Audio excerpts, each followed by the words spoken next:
Le sujet du jour, c'est Léon XIV. Léon XIV est-il le bon choix?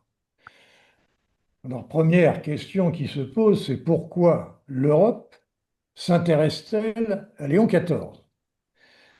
Eh bien, tout simplement parce que l'Église et l'Europe sont de vieux complices depuis près de 2 millénaires. L'Europe, en effet, est le berceau de l'Occident. N'oublions pas que l'Amérique est en quelque sorte sa petite fille. Le christianisme, donc, est une base importante de la civilisation européenne. On pourrait dire une des racines de la civilisation européenne. Et cette civilisation a dominé le monde depuis le XVe siècle, plus précisément depuis Christophe Colomb. Et c'est aussi, cette civilisation, une des clés de la démocratie.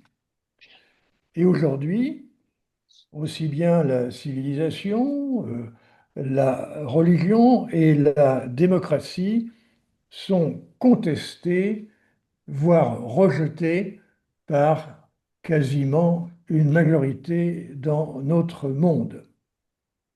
Effectivement, les temps changent.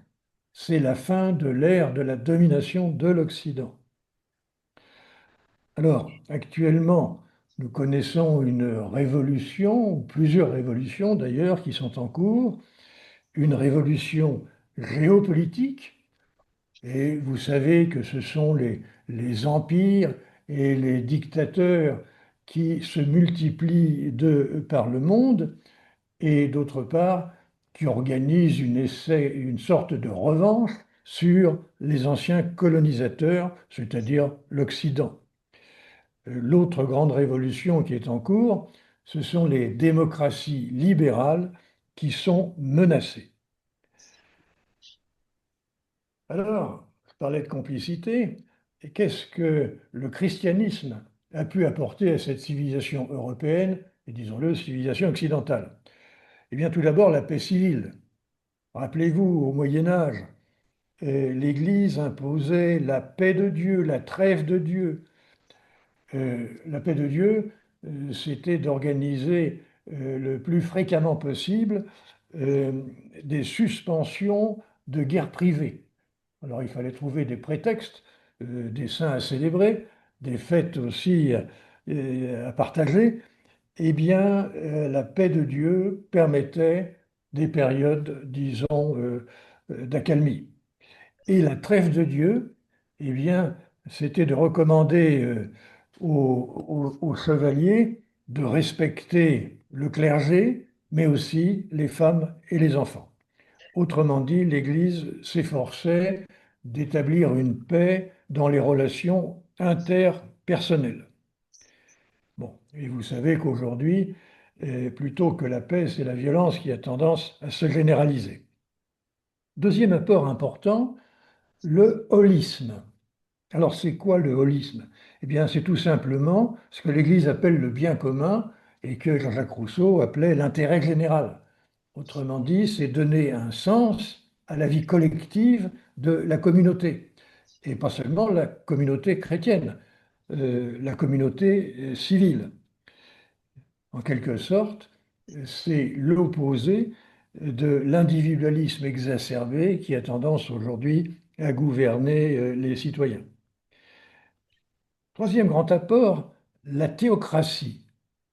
Et qu'est-ce qu'il faut retenir dans la théocratie? Alors vous savez que les rois, notamment les rois de France, maintenant ce serait plutôt euh, le roi de Grande-Bretagne, eh bien tiennent leur pouvoir, tiennent leur autorité de Dieu, ce qui assure une stabilité et un respect de cette autorité.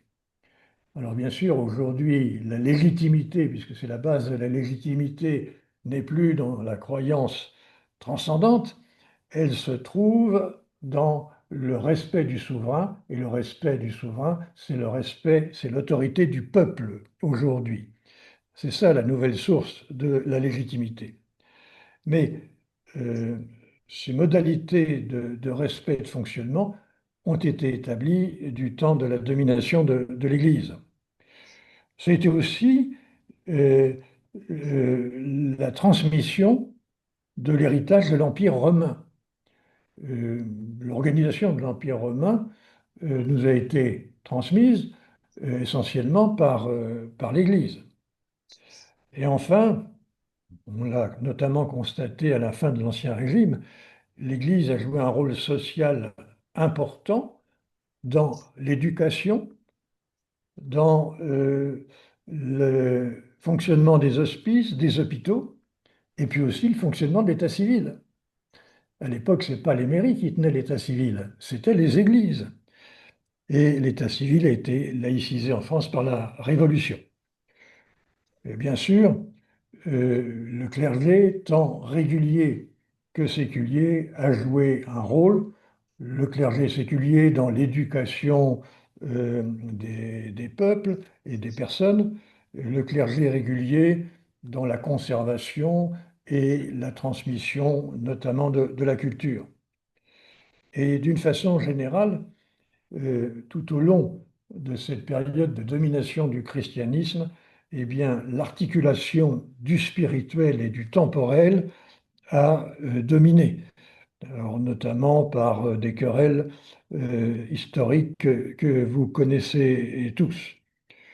Aujourd'hui, la domination du temporel s'est généralisée, bien évidemment, et nous en voyons les conséquences.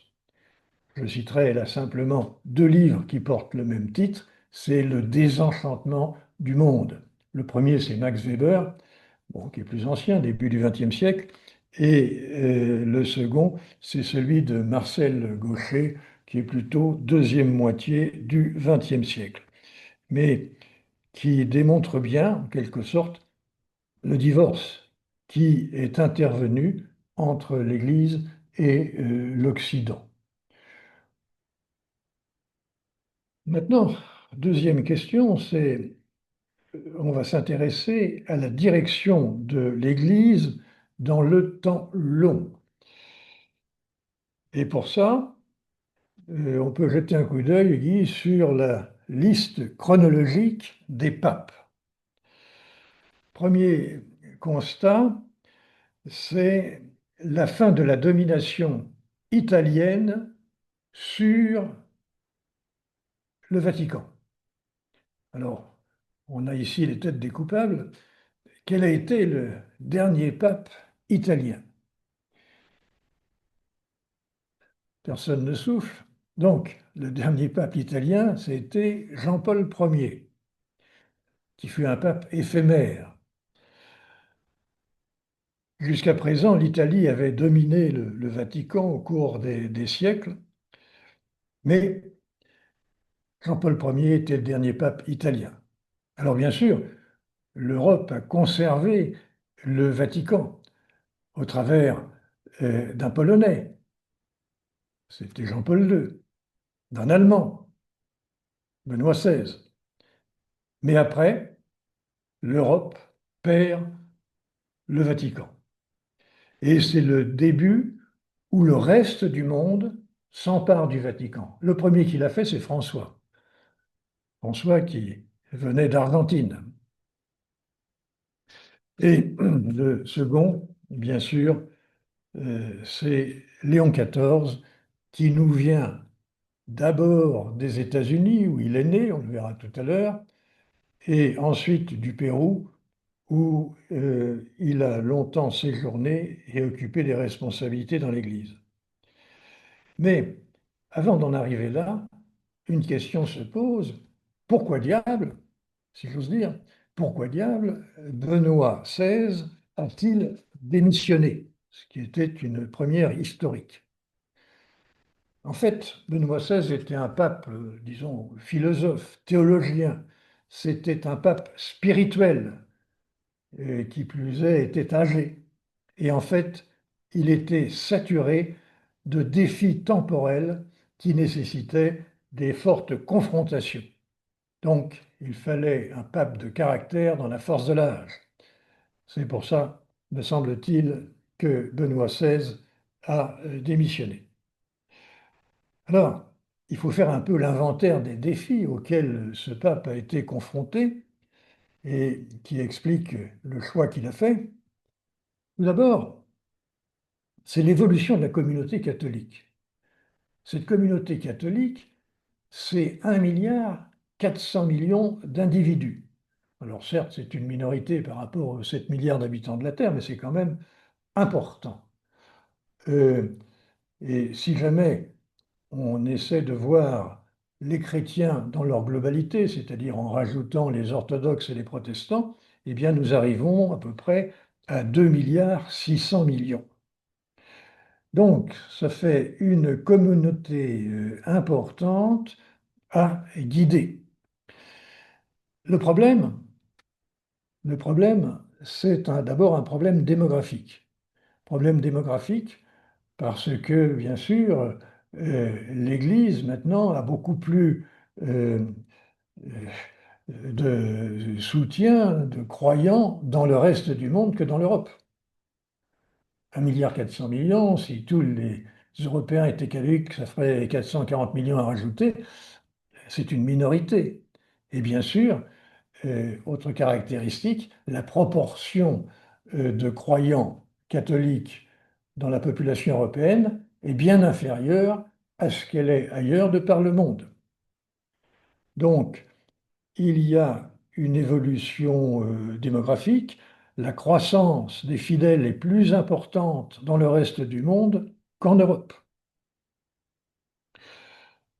Et donc, on peut s'interroger, enfin, on peut en conclure, disons que le centre de gravité de l'Église n'est plus en Europe. Raison démographique. Deuxième constat, c'est la sécularisation. C'est-à-dire que la proportion de croyants dans la population ne cesse de diminuer. Mais c'est vrai dans nombre d'églises, l'Église catholique, mais ce n'est pas la seule. Ceci étant, à contre-courant de ce sens de l'histoire, il faut savoir qu'il y a des croissances de populations qui croient en la transcendance, par exemple chez les évangéliques. Bon, c'est une branche des protestants qui est particulièrement active de par le monde, et notamment dans les pays anglo-saxons, ou bien dans le domaine de l'islam. Il faut savoir que la population musulmane est du même ordre de grandeur que la population catholique dans le monde. Et le dernier point qui affecte l'Église, c'est une concurrence, bien sûr, des croyances, avec soit des renouvellements, les évangéliques qui font évoluer le dogme, soit au contraire des replis sur un conservatisme euh, historique. Ce serait plutôt le cas de l'islam, ce que nous verrons ultérieurement. Alors, au passage, on voit bien que les populations dynamiques, puisqu'il y a une répartition qui est à voir, le dynamisme démographique, il est dans le tiers-monde, plus particulièrement en Afrique, alors que le reste du monde, les 2 tiers du reste du monde, Occident compris, connaissent plutôt une difficulté de renouvellement des populations.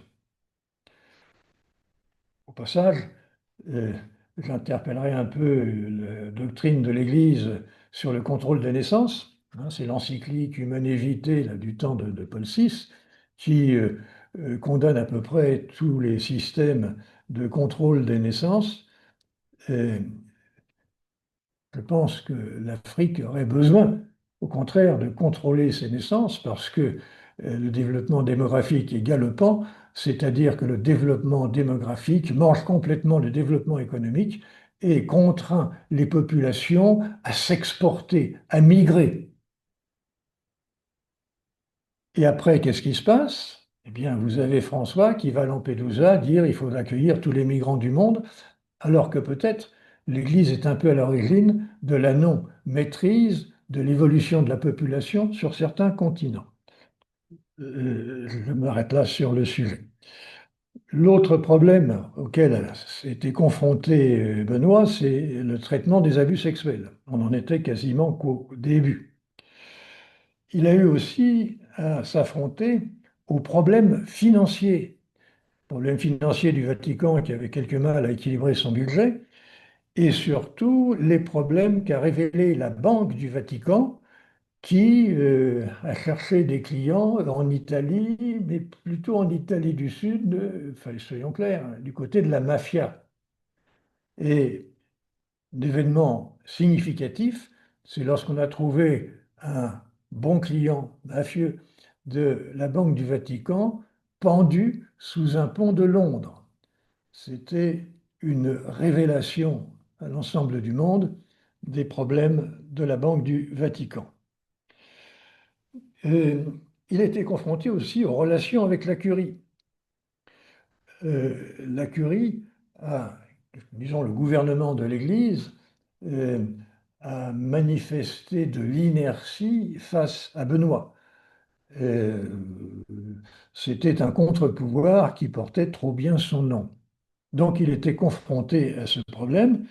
D'ailleurs, le pape François, élu en 2013, dès 2014, a réglé ses comptes avec la Curie, notamment dans un discours public où il a accusé la Curie de 15 mots essentiels qu'il a dénoncés publiquement. Donc, cette intervention de François est intervenue avec vigueur, montrant ce qui manquait à Benoît XVI, vu son profil et son âge. Il est intervenu avec vigueur et même avec brutalité. François, c'était un révolutionnaire, révolutionnaire contre le temps long, contre l'histoire et la tradition. Il était contre la tradition. Et en fait, on peut dire qu'il a eu tendance à massacrer les symboles historiques. Léon XIV, au contraire, cherchera un compromis et une alliance entre les deux trajectoires, une trajectoire historique, il renoue avec l'histoire, et bien sûr l'avenir à préparer. Il recherche une pacification. Et il pense, il n'est pas le seul, que l'histoire, en fait, est le tremplin de l'avenir et qu'on ne peut pas préparer l'avenir si on ignore l'histoire. Il serait souhaitable que nombre de ministres de l'Éducation nationale soient imprégnés de cette croyance. Alors, quel a été le choix du conclave? Parce que le conclave, après la disparition de François, a été confronté à un problème important et urgent. Mais pour s'y préparer, eh bien, les cardinaux ont eu entre 15 jours et 3 semaines de congrégation, c'est-à-dire de rencontres, pour faire une connaissance mutuelle, parce que je vais vous l'indiquer dans quelques instants, la plupart des cardinaux ne se connaissaient pas, pour aussi porter un diagnostic sur l'Église et définir des orientations concernant son avenir en fonction des problèmes qu'elle avait rencontrés et de la gestion de François. Donc, voilà les choix que le conclave avait à faire, quelles orientations et sous quelle autorité. Alors, plus concrètement, le conclave, ça a été 133 cardinaux. Et ceci en débordement de la limite que Jean-Paul II avait imposée, qui était de 120 électeurs. Mais François était généreux dans les nominations de cardinaux. D'autre part, il faut savoir que les cardinaux de plus de 80 ans ne participent pas au vote. Alors, sur les 133, en débordement des 120, 108 ont été nommés par François. C'est indiqué quand même le poids de l'ancien pape lors du conclave. Ça veut dire aussi qu'ils avaient été nommés assez récemment et ça explique qu'ils se connaissaient assez peu. La majorité à recueillir à l'époque, elle est toujours d'ailleurs des 2 tiers, c'est-à-dire 89 voix. Alors, ce n'était pas évident, et c'est ce que tous les journalistes, les vaticanistes racontaient. Et la surprise importante a été que l'affaire a été réglée en 4 tours de scrutin seulement, et en 24 heures. Surprise, surprise totale. Conclusion, eh bien, la Providence était présente et l'Esprit Saint a démontré qu'il était le bison futé de l'Église contemporaine. Alors, à titre d'information, pour apprécier ce résultat, il faut savoir que le nombre moyen de tours de scrutin est de 7,2, avec euh, le pape élu le plus difficilement, ce fut Pie XI, 14 tours en 1922, et le plus rapide, Pie XII, en 3 tours en 1939. Alors, quel est le rôle du pape dans la direction? Essentiellement deux directions, ad intra et extra. Intra, bien sûr, c'est diriger l'Église catholique, et extra, ben, c'est le reste du monde, parce que l'Église s'adresse, comme on l'écrit souvent dans les encycliques, aux hommes de bonne volonté, et pas seulement aux croyants. Alors, le cardinal Ré, c'est un peu le chanoine Kir du Vatican. Vous savez, le chanoine Kir a été député, et de reprises au moins, et lorsqu'on réunit l'Assemblée nationale pour la première fois, c'est le doyen d'âge qui préside la première réunion. Bien, le cardinal Ré, c'est le doyen d'âge. Il a rappelé la responsabilité du conclave, donc avant la réunion. Le monde d'aujourd'hui, dit-il, attend beaucoup de l'Église pour la sauvegarde de ses valeurs fondamentales, c'est CES, pas simplement l'appropriation de ces valeurs fondamentales humaines et spirituelles, sans lesquelles la coexistence humaine ne pourra s'améliorer ni porter du bien aux générations futures. Vous voyez que l'ambition ne se limite pas à la communauté de croyants. Alors, les objectifs essentiels semblaient pour le conclave l'unité, la sérénité et l'adaptation au monde de son temps. Et là, on retrouve Gaudium et Spes, Vatican II. Alors, Gaudium et Spes, c'est le schéma 13, c'est l'Église dans le monde de ce temps. Voilà. Donc, les objectifs tels qu'ils s'esquissaient lors des congrégations de pré-conclave. Alors, maintenant qu'on connaît le résultat, il reste à faire connaissance un peu avec Robert Francis Prévost, puisque c'est le nom de Léon XIV.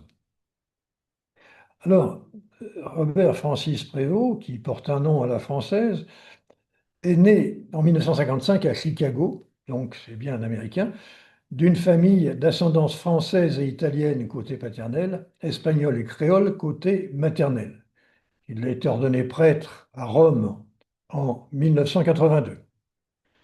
Et ensuite, première surprise, il est licencié en mathématiques. Alors, euh, c'est la première fois qu'on voit les mathématiques préparer gouvernance d'une église. En général, c'est plutôt la philosophie et la théologie. Et je pense que cette notion de mathématiques est à retenir dans son style de gouvernance et de management avec lequel nous allons faire connaissance. D'autre part, il est docteur en droit canonique, donc formation plus classique. C'est un religieux augustin. Alors ça fait partie des ordres mendiants qui ont été créés au XIIIe siècle, comme les dominicains et les franciscains, qui sont plus célèbres. Et la mission de ces ordres avait été orientée vers les villes. Vous savez, au XIIIe siècle, c'est la résurrection des villes. Il y en a eu du temps de l'Empire romain, La fin de l'Empire romain s'était traduite par des villes qui se vidaient au bénéfice des campagnes pour échapper un peu aux barbares et ne pas euh, offrir des cibles trop vulnérables avec des concentrations humaines. Donc, renaissance des villes au XIIIe siècle, et bien sûr, c'était des terres de mission, puisque lorsqu'on vivait dans les villages, eh bien, vous aviez une sorte de pression collective pour suivre la tradition et euh, le développement des bourgs a été l'occasion, des villes, a été l'occasion d'échapper à la contrainte familiale et à la contrainte collective. Alors, c'est un Augustin qui était envoyé en mission au Pérou en 1985, donc il a quitté les États-Unis.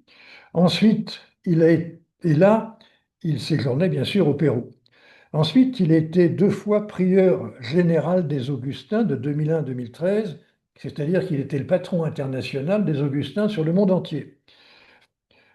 À cette occasion, il était domicilié à Rome et il a eu l'opportunité de visiter le monde entier pour faire connaissance avec les moines qu'il dirigeait. Il fut nommé évêque au Pérou de 2015 à 2020. Retour au Pérou, il s'est fait nationaliser péruvien.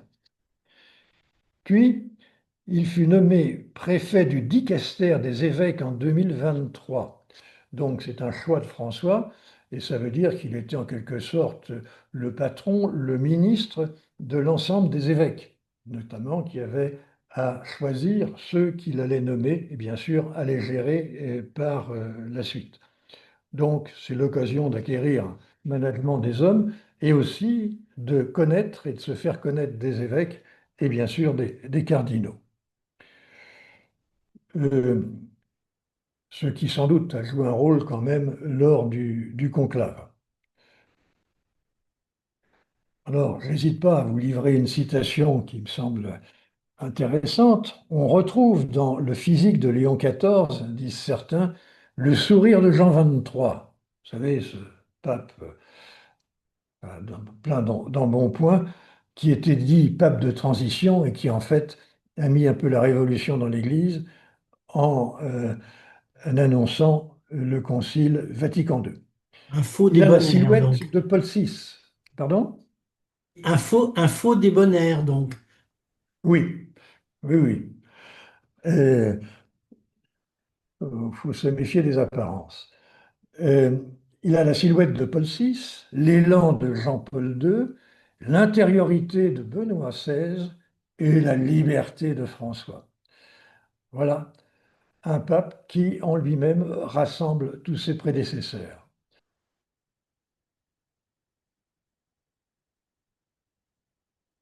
Donc, on arrive à la conclusion de cette introduction.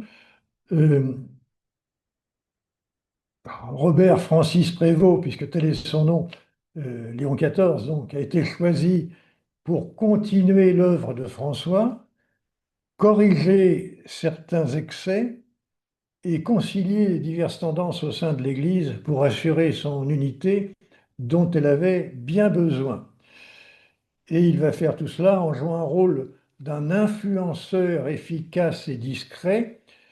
Un influenceur, c'est-à-dire le contraire d'un dictateur. Vous voyez ce que je veux dire?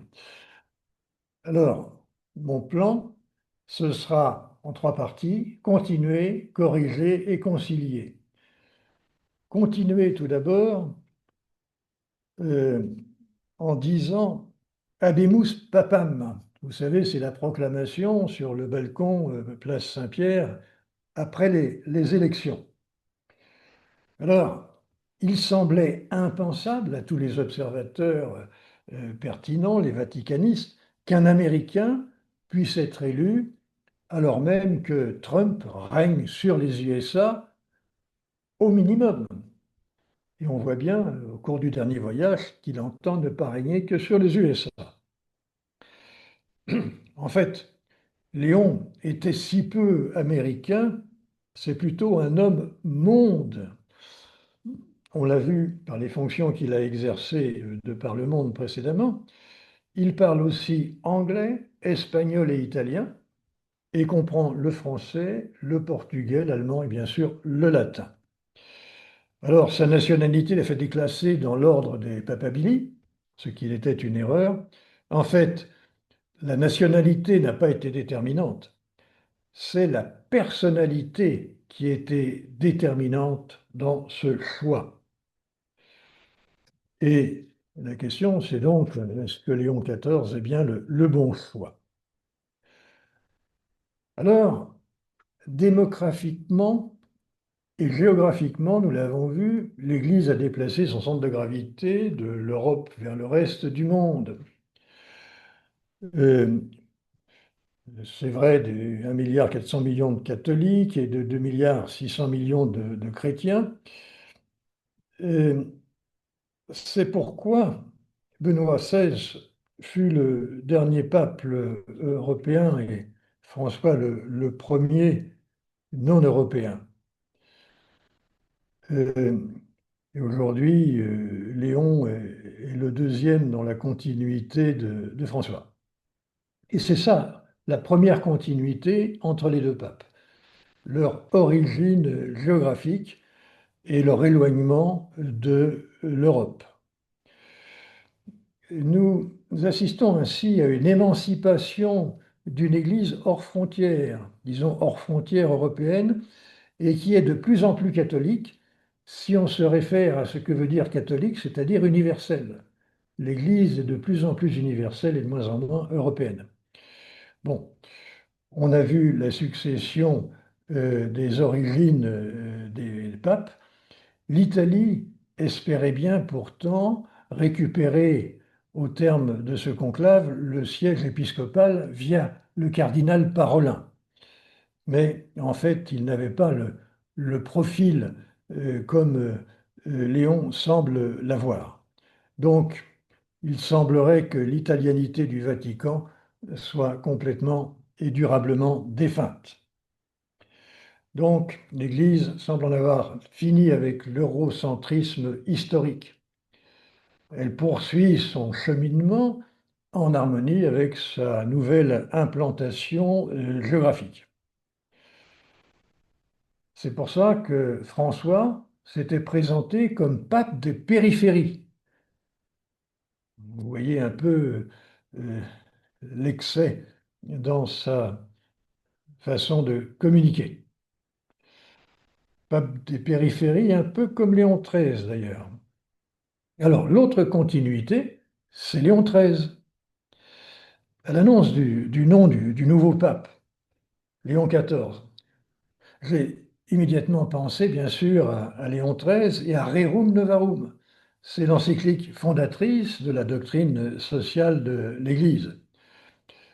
Cette encyclique officialisait le catholicisme social, intellectuel qui était apparu progressivement au cours du XIXe siècle, avec Félicité de Lamennais, Ozanam, Le Play, Lacordaire et sur la fin du siècle, Albert de Mun et la Tour du Pin.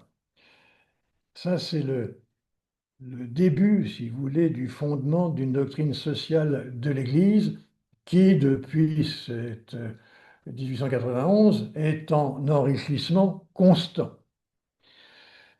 Et Léon XIII fut en sorte l'ancêtre de la démocratie chrétienne qui s'est développée fin 19e et au cours du 20e siècle, depuis le sillon de Marc Sangnier pour un christianisme démocratique et social.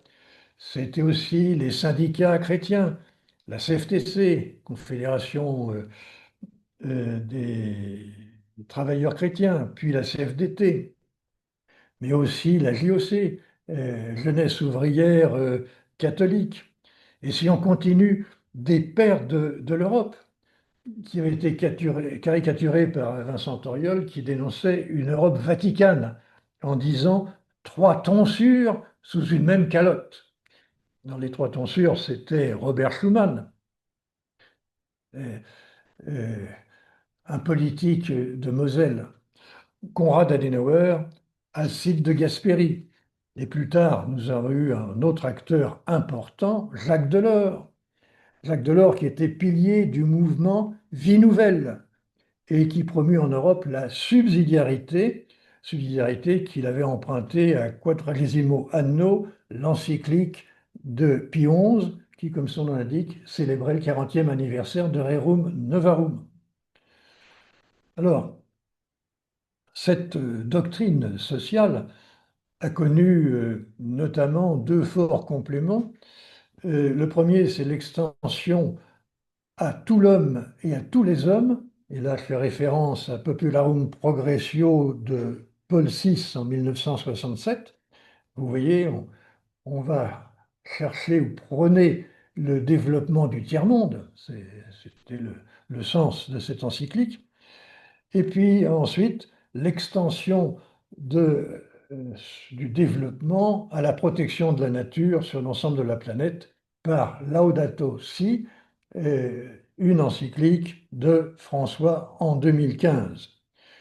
Si on souhaite retrouver la doctrine sociale de l'Église, plutôt que de passer par les différentes encycliques, on peut se référer au compendium de la doctrine sociale de l'Église qui était publié en 2005. Et là, vous trouvez l'essentiel de la doctrine. Alors, cette construction s'effectue progressivement en opposition, bien sûr, avec le désyllabus que vous retrouvez ici, du temps de Pie IX en 1864, hein, c'est tout à fait en haut à gauche, le désyllabus qui était l'observation de l'évolution du monde et la condamnation des erreurs de notre temps. Autrement dit, Pie IX condamnait toutes les évolutions, le libéralisme, le socialisme, la liberté de penser, la démocratie.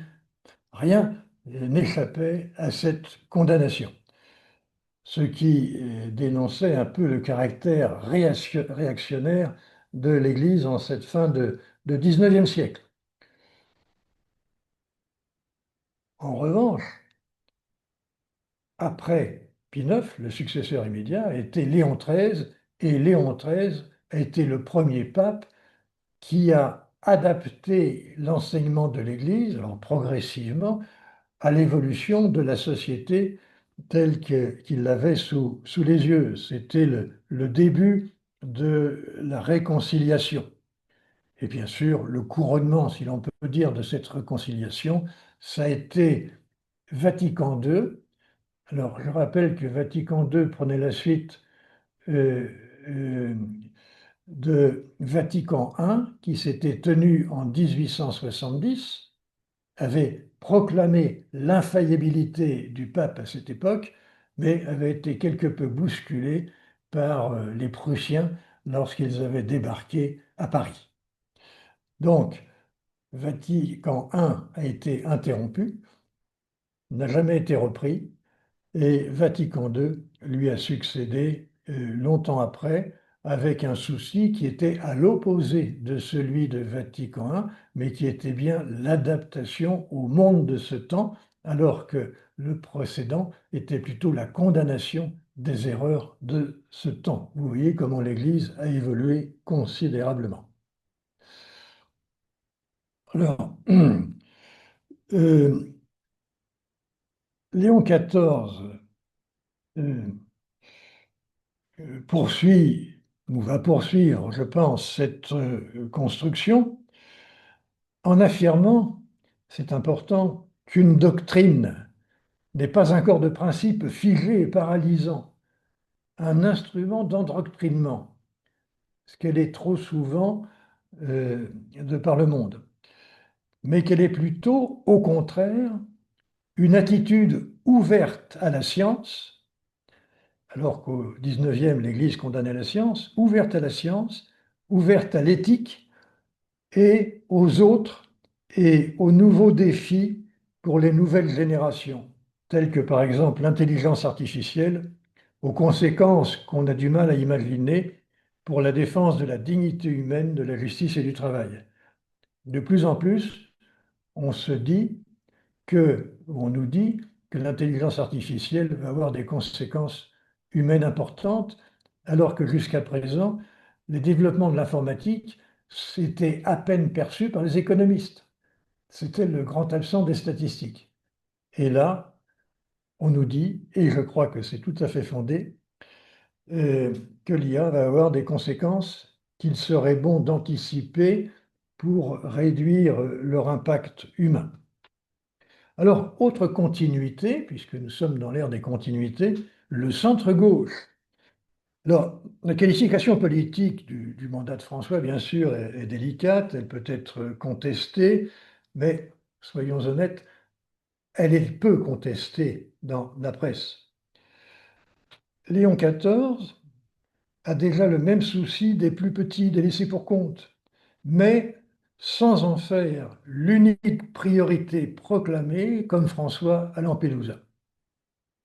Hein. Euh, c'est, je pense, l'un des excès de François, c'est de réduire la priorité de l'Église simplement à l'accueil de tous les migrants sans discernement. Concernant certaines réformes, François s'est arrêté, mais il a quand même lancé de nombreuses réformes. Léon n'ira pas plus loin. C'est ainsi vrai du mariage des prêtres. Il a déjà annoncé qu'il ne le ferait pas. C'est vrai du rôle des femmes. Elles pourront exercer des rôles plus importants dans l'Église et il a déjà procédé à des nominations, mais sans accéder à la prêtrise ni même au diaconat. Les divorcés et remariés pourront communier, les homosexuels recevoir une bénédiction, mais individuellement, séparément. Et là, on ne veut pas de reconnaissance du mariage des homosexuels.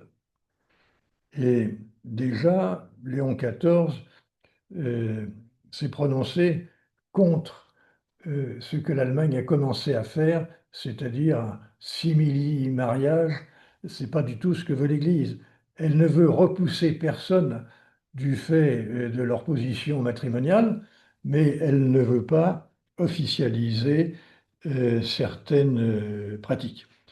Et ce que je viens de vous dire provient de certains discours, mais aussi et maintenant et surtout d'un livre publié au Pérou le 18 septembre, qui est une biographie de Léon et qui se termine par une interview de Léon par une femme, une journaliste vaticaniste américaine, d'Amérique du Nord bien sûr, euh, qui l'a interrogée sur ses orientations. Donc, voilà pour la continuité. On va passer à la deuxième partie, mais après l'introduction et après cette première partie, je vais vous passer la parole pour intervenir en contestation, en complément ou en question. Que pensez-vous de ce nouveau pape qui débarque au Vatican et de ce qu'on en a dit jusqu'à présent? Donc, si vous souhaitez intervenir, n'oubliez pas d'ouvrir le micro. Eh Bon, bien, moi, je suis encore en attente par rapport à ce nouveau pape, puisque je ne suis ça que de très loin. Par contre, je suis étonné de la différence apparente qu'il peut y avoir entre Léon XIV et François. oui. Et tu peux préciser différence d'allure, quelle différence? Ah, D'orientation? une différence d'abord une différence par rapport au côté médiatique des choses, c'est-à-dire que Oui, on a un pape qui me semble beaucoup plus en retrait que ne l'était François, qui s'est mis en avant et s'est mis en scène, on peut le dire, assez fortement. Ensuite, on a l'impression que c'est un pape qui est, qui cherche le consensus plutôt que l'affrontement direct, comme, enfin, si on peut appeler ça un affrontement de la part d'un pape, mais quand même, François a quand même pas mal secoué le cocotier euh, d'un certain nombre de certitudes chez les catholiques. Euh, il était, à mon sens, plus proche des prêtres ouvriers que de l'intelligentsia de Benoît XVI. Oui, c'est vrai. Catherine, tu veux intervenir? Oui, moi enfin, j'ai pas d'avis, je le connais pas bien et c'est vrai qu'on on n'entend pas ou on lit pas énormément de choses. Toi, tu as cité l'interview, donc tu connais quelques-unes de ses idées, en fait, de ce qu'il a envie de mettre en œuvre ou pas d'ailleurs, hein, bah, sur la place des femmes, sur un certain nombre de sujets où voilà, on sent que ça va pas avancer fortement. Mais tu n'as pas du tout parlé des interreligions, des relations avec l'islam, par exemple, ou avec les alors, je ne sais pas s'il y a des entités dirigeantes de l'islam, hein, c'est pas du tout fait comme les religions catholiques, mais est-ce que là-dessus il s'exprime? Est-ce que voilà, c'est un très grand sujet par rapport à tout ce qu'on vit. Voilà, est-ce que là-dessus, d'ailleurs, je ne sais plus ce que François a dit là-dessus, mais voilà, il me semble qu'en effet, il était plus présent dans la presse, on savait plus de choses, et là, ça fait quand même un certain temps que Louis XIV est là et on ne voit pas bien, effectivement, en termes de communication, ce qu'il pense et ce qu'il a envie de faire, quoi. D'accord. Bon, ben, je suis d'accord avec ce que vous avez dit, tellement d'accord qu'on va en traiter, on va voir ces différents points dans l'avenir, Mhm. mais euh, il ne faut pas, je pense, tirer de leçons de la différence de style entre les deux. La différence, elle est certaine, elle est évidente. Mhm. Mais la différence de style ne veut pas dire que l'un va moins construire que l'autre. J'aurais même tendance à dire que c'est l'inverse, hein. Et je vais essayer de vous le démontrer. Mais on est tout à fait d'accord sur les observations que vous faites. Donc, je vais poursuivre et on va aborder ces différentes questions. Alors, deuxième partie, c'est corriger les excès, notamment d'exécution de François, et d'abord dans la gouvernance de l'Église. Alors, dans ce domaine, gouvernance de l'Église, François s'est monté brutal et paradoxal. Bon, il appartient donc à Léon, tout en confirmant l'orientation de François, de corriger les excès d'exécution. Alors, dans une interpellation publique d'ailleurs, brutale, François dénonçait les excès de la curie, hein. Ça s'est passé en public. Euh, Était-ce la meilleure façon de faire? Mais il l'a fait. Il a, euh, en sorte, dénoncé le fonctionnement du gouvernement du Vatican et il a cryogénisé la, euh, la curie, c'est-à-dire qu'il l'a mise au congélateur. Il a fait ça en 2014, un an après son arrivée, et en fait, il a court-circuité la curie, le gouvernement, lui substituant un pouvoir personnel et quasi dictatorial, hein. C'est un peu comme si un président de la République française court-circuitait son gouvernement, alors que, selon l'article 20, le gouvernement détermine et conduit la politique de la nation. Alors, je dis c'est comme si, mais en fait, en France, c'est un peu ce qui s'est passé, notamment depuis le quinquennat. Et d'ailleurs, Sarko avait dit, en parlant de Fillon, que Fillon était son principal collaborateur, hein. C'était pas bon. Il y a seulement aujourd'hui où Macron laissait du champ à Le Cornu. Bon, soyons clairs, ce que François a fait, des présidents de la République l'avaient fait. Alors, certes, la Curie avait manifesté une obstruction excessive à l'action de Benoît XVI, mais quand même, c'était aller trop loin, semble-t-il, que de faire ce qu'a fait François.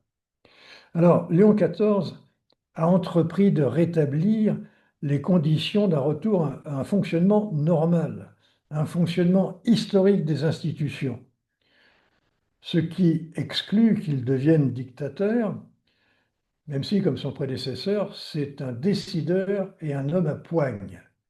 Il faut faire attention, euh, il y a l'apparence, la sérénité qui le manifeste, mais c'est en même temps quelqu'un qui sait décider, qui sait imposer. On va le voir dans quelques instants.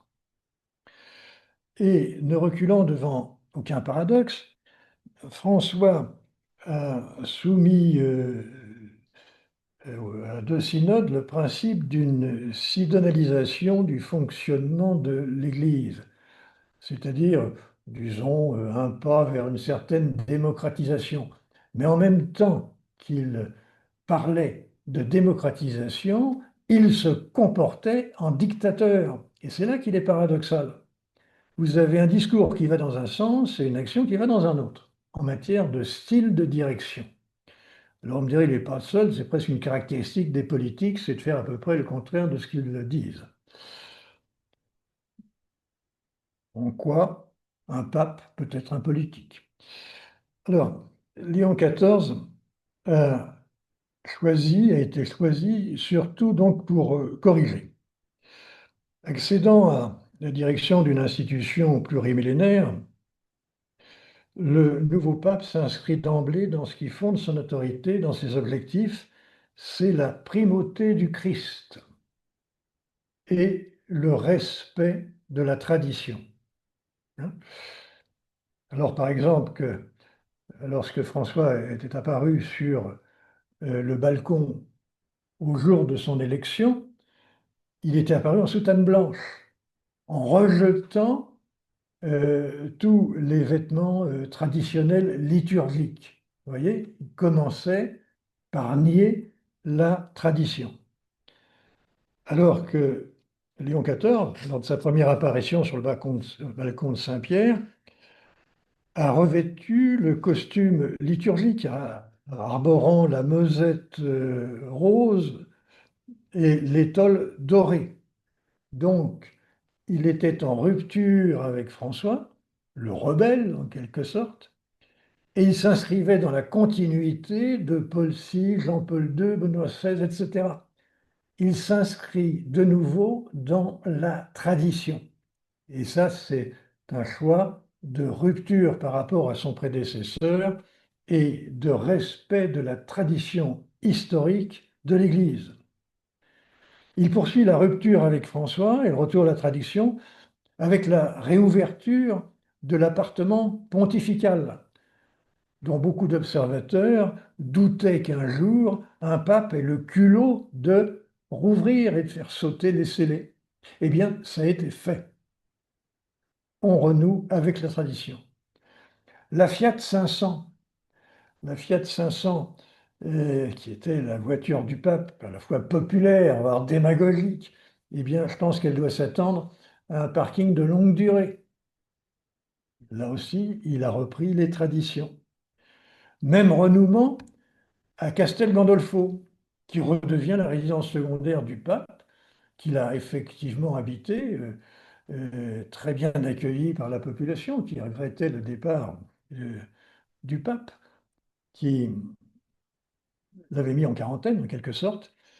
Et il a fallu que l'hôtel Barberini, qui était la résidence du pape, avait été transformé en musée, mais il a fallu retransformer le musée en habitation pour accueillir Léon XIV. La liturgie est classique. Nombre de prières sont énoncées en latin. Vous voyez, retour au latin, qui était autrefois la langue en quelque sorte internationale de l'Église. Et Léon, ce faisant, est un homme classique, hein, qui s'inscrit dans la tradition, conforme et apaisant par rapport à son prédécesseur. Il tient à démontrer que sa personnalité, c'est ce que disait Guy tout à l'heure, doit s'effacer derrière sa charge.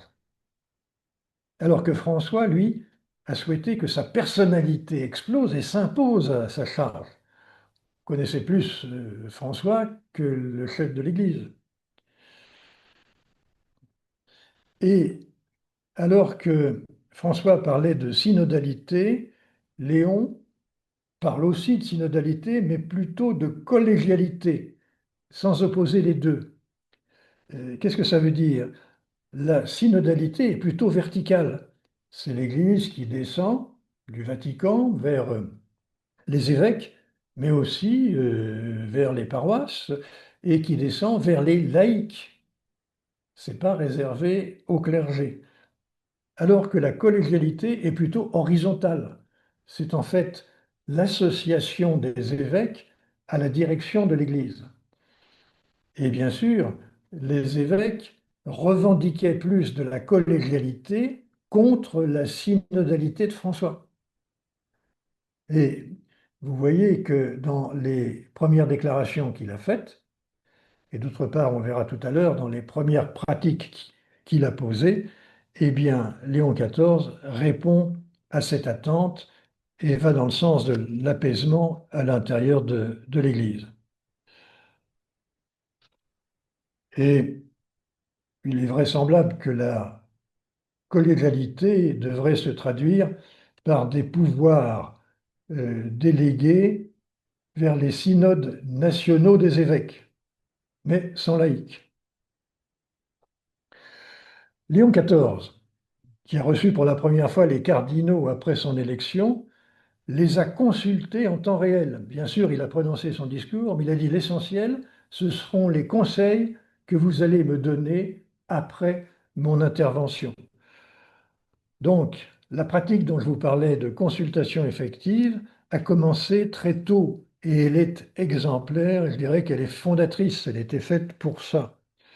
Il annonçait que cette innovation se renouvellerait au cours de son pontificat, alors que François n'a réuni les cardinaux qu'une seule fois en 12 ans. Vous voyez la rupture. Alors, bien sûr, pour voir tout ça, il faut être un observateur attentif.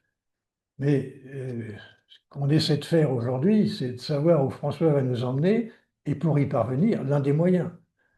L'un, c'était de lire ses interviews, je vous en ai parlé. L'autre, c'est de regarder ce qu'il fait et les discours qu'il tient.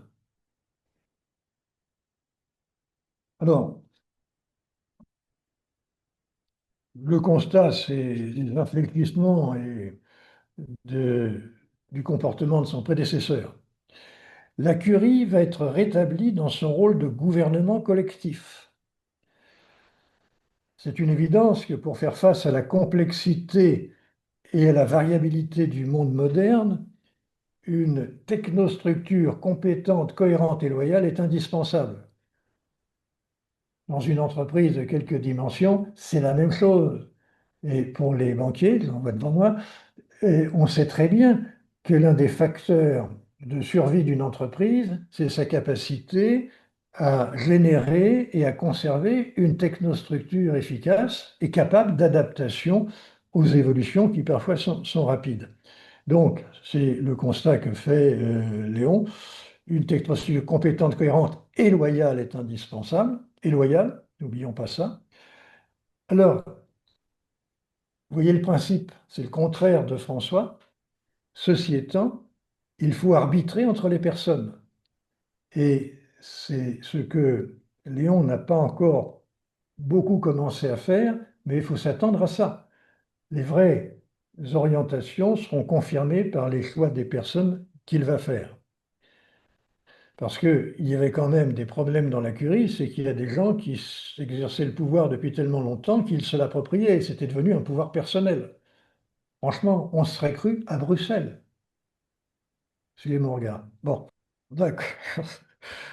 Alors Léon tire la leçon de ce qu'on vient de voir sur la Curie. Dans ce travail complexe, dit-il, il faut la collaboration de tous, car personne ne peut penser relativement seul les défis internationaux. Ce qui explique aussi quelques erreurs de François, erreurs d'orientation, erreurs d'analyse, erreurs de communication. Il était trop seul et entouré de trop peu de conseillers qui étaient trop loyaux. Et à la limite, une loyauté excessive, eh bien, tue la pertinence. Je pense qu'il faut, là aussi, quand on veut diriger le mieux possible, accepter autour de soi que des critiques pertinentes puissent être émises, bien sûr, avec toutes les modalités de forme qui doivent les rendre acceptables. Bon. Et dans cette affaire, lorsque je l'ai pratiquée, l'idéal, finalement, ce sont les femmes autour de soi. Elles sont douées pour dire des vérités désagréables et on les en remercie. Mais c'est uniquement sur le plan professionnel, hein. Alors, le pape Léon a aussi dit, c'est une critique, un coup de patte à son prédécesseur, celui qui marche tout seul ne peut être le leader d'une équipe. Ouais, ça dit bien ce que ça veut dire. Nous en arrivons maintenant à l'unité. L'unité, c'est plutôt concilier. Concilier, qui est le maintien de l'unité. Et quand je dis le maintien, c'est pas tout à fait vrai, c'est le retour à l'unité, parce que l'Église de François était particulièrement polarisée, comme dit Léon. Polarisée, ça veut dire divisée entre plusieurs pôles qui ne savaient même plus discuter entre eux. Donc, la conciliation. Alors Léon XIV l'annonce tout de suite dans le choix de sa devise. Alors en latin, in illo uno unum, en celui qui est un, soyons un. Donc on voit bien que l'unité fait partie de sa devise. Et en plus, il a emprunté cette devise à Saint Augustin. Donc fidélité à son ordre d'origine. Son objectif principal, proclamé lors de son premier discours, bien sûr, c'est la paix. Alors, la paix avec soi-même. Et cette paix avec soi-même, il faut la construire dans la foi et la prière, dans la distance, le recueillement, qui conduit à la sérénité et à la détermination, d'avoir une force tranquille et un rayonnement spirituel. Vous voyez, c'est l'anti-François dans le style, mais c'est conforme à l'esprit de François dans la détermination, la force tranquille et le rayonnement. Mais ce n'est pas un rayonnement tapageur. C'est seulement dans l'expression qu'il y a une différence. Donc, c'est, je pense, le cœur de la méthode personnelle de Léon. Le meilleur vecteur de justice sociale pour une société harmonieuse et pacifiée, c'est la famille. La réaffirmation de la famille fondée sur l'union d'un homme et d'une femme. Alors, ça paraît évident, mais quand on lit la presse, on nous parle beaucoup plus d'homosexualité, de transgenre, de féministes exacerbés, etc. C'est pas si banal que ça. Dans la vie du plus grand nombre, oui. Dans la communication collective, malheureusement, non. Donc, retour à la famille. Et Augustin recommandait, avant tout, vivez unanime à la maison, ayant une seule âme et un seul cœur, bien sûr, tendu vers Dieu. Troisièmement, c'est la paix au sein de l'Église, ce qui conduit à des réconciliations. Exemple, le cardinal américain Raymond Léon Burke a été éloigné du Vatican par François parce qu'il avait présenté des objections au pape François, tout à fait officiellement. Eh bien, François lui a supprimé sa retraite, pu payer, a augmenté son loyer de l'appartement à Rome, donc il ne pouvait plus rester à Rome. Vous voyez que les sanctions ne sont pas que verbales de la part du dictateur François. Alors, pour rattraper ça, Léon a écrit, pour son jubilé d'or sacerdotal, une lettre à Léon, une lettre qui exprimait la gratitude pour son zèle, sa compétence juridique et son service de l'Église. Vous voyez, réconciliation, euh, d'un cardinal qui avait été écarté un peu brutalement et peut-être pas nécessairement à bon escient. Alors maintenant, il fallait voir le contenu des observations et la forme. Bon, mais enfin, correction par Léon d'un excès d'autorité de son prédécesseur. Même chose pour le cardinal Sarah, qui est un célèbre cardinal africain.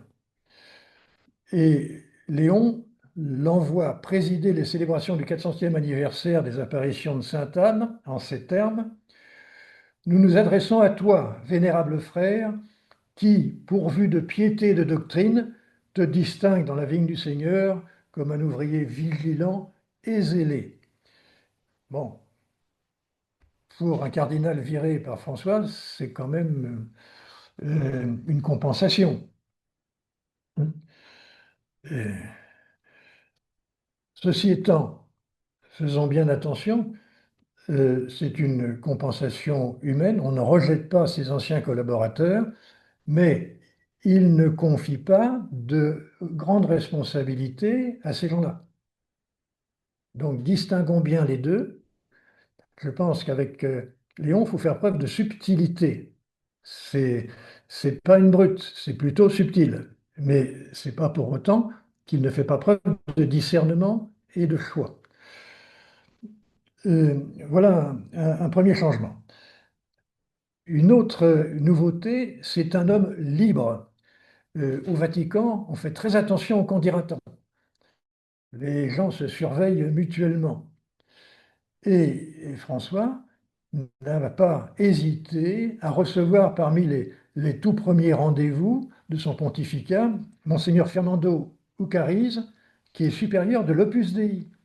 L'Opus Dei était tombé en disgrâce avec François, qui est allé jusqu'à supprimer la prélature personnelle, c'est-à-dire le rattachement direct au pape, et l'Opus Dei était à la veille d'un changement de statut imposé par François.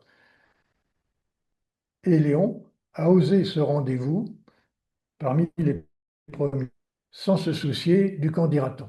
Alors, aucune décision n'a été prise, mais on voit bien qu'il y a un affranchissement. Même chose lorsqu'il a retiré, cette fois-ci, à Monseigneur Paglia, là il a retiré ses responsabilités, il a retiré de la présidence de l'Institut Jean-Paul II pour la famille, parce que cet Italien avait totalement détourné l'héritage théologique du pape polonais sur l'ordre et avec l'appui du pape François. Donc, quand il le faut, il n'hésite pas à s'opposer à des décisions de son prédécesseur. Maintenant, le rapport avec le traditionnalisme. Bon, j'en ai parlé, je ne reviens pas sur les exemples donnés précédemment. En revanche, je voudrais souligner les problèmes de la messe tridentine. Vous vous rappelez, la messe tridentine, c'est celle qui résulte euh, du Concile de Trente. C'est la messe en latin, avec un célébrant qui célèbre la messe, le dos aux fidèles. Et depuis Vatican II, la messe est en langage vernaculaire et face aux fidèles. Alors, certains conservateurs regrettaient cette messe. Alors, l'avantage de la messe en latin, c'est quand vous êtes dans un pays étranger, vous compreniez aussi bien ou aussi mal à l'étranger que chez vous. Mais si jamais vous compreniez In nihilo tempore ou Credo in unum Deum, ou bien, euh, bon, je ne vais pas réciter tout ça, euh, c'était un langage universel. Euh, Certains ont demandé, étaient très attachés à cette liturgie et ont demandé à Benoît XVI de pouvoir la célébrer. Benoît XVI l'a accepté à titre exceptionnel. Et en 2022, François a supprimé cette exception. Alors bien sûr, chez les conservateurs, ça provoque quand même des réactions. Et les conservateurs demandent que l'on annule ce que François a décidé. Puis voilà qu'on a, la semaine dernière, Léon autorise une messe selon la liturgie tridentine dans une petite église, tout simplement à Saint-Pierre de Rome. Qu'est-ce que ça veut dire? Alors là, il faut étudier d'à peu près. C'est une association présidée par un dénommé Burke, tiens, celui dont on parlait tout à l'heure, aux États-Unis. C'est une association qui milite en faveur de la messe tridentine et qui avait obtenu l'autorisation de François en 2021, en 2022, de faire cette célébration tridentine à Saint-Pierre de Rome. Donc François l'avait accepté. Et puis en 23 et 24, il n'y en a pas eu. Alors, d'après l'enquête, il n'y a pas eu parce que le pape n'a pas pu être sollicité par un cardinal. Les cardinaux, pour sauver leur tête, n'ont pas accepté de présenter la demande à François. Sûrement, quand ils avaient vu certains se faire retirer leur retraite, ils n'avaient pas envie de prendre des risques. Bon, et cette fois-ci, Léon XIV l'a à nouveau autorisé, et il semblerait que ce soit Burke qui lui ait demandé. Alors, que faut-il en conclure? D'une part, que nous savons déjà, Léon XIV n'est pas aussi brutal que son prédécesseur. Premier point. Deuxième point, il ne faut pas interpréter ça comme une nouvelle autorisation de la messe tridentine. Ce serait aller trop loin. Et Léon le dit, la décision est très difficile. Elle est très difficile parce qu'elle ne porte pas que sur la liturgie. En fait, la liturgie a été appropriée par certains pôles de l'Église pour faire passer d'autres idées. Donc, en prenant une décision sur la liturgie, on risque de donner des ailes à d'autres contestations internes. C'est la dénonciation de la polarisation excessive de l'Église. Donc, la décision va être lourde de conséquences. Premier point. Deuxième point, Léon dit, ce qu'il faut, c'est aussi consulter. Autrement dit, c'est la pratique de la synodalité, voire de la collégialité, que pensent les fidèles, pourquoi ils demandent ça, et est-ce qu'on ne peut pas y répondre d'une autre façon qu'un rétablissement liturgique. Autrement dit, dans sa prise de décision, vous voyez qu'elle est particulièrement démocratique, à l'opposé total de la façon de faire de François. Il veut consulter et il veut entendre des prises de position et des motivations des gens qui demandent ces changements. Il traitera la question, mais dans la durée, sans urgence et après consultation. Bon, voilà ce que l'on peut, à propos de ce sujet, dire de son comportement et des annonces qu'il a pu faire. Au passage, j'ai découvert aussi autre chose, c'est que François n'avait pas dénoncé l'exceptionnalité de la messe tridentine, il aurait, d'après le droit canon, délégué le choix aux évêques, sous leur responsabilité et en fonction du comportement de leurs fidèles, qui ne sont peut-être pas les mêmes au sud de l'Afrique, à l'est de l'Asie ou en Europe. Et à ce moment-là, le problème n'est plus un problème juridique d'autorisation, mais un problème politique de conseil à donner aux évêques dans l'interprétation de cette liberté. Pour l'instant, ils semblent avoir, les évêques, une interprétation étroite, donc de refuser massivement, mais on pourrait très bien avoir une interprétation plus large. Donc, je m'arrête, mais vous voyez que ce problème, à l'occasion d'un événement, permet d'approfondir un peu le droit canon, et je découvre un peu avec stupeur que même des vaticanistes ignoraient cet aspect du droit canon. Donc, il faut faire attention dans tout ce que nous pouvons lire sur l'Église.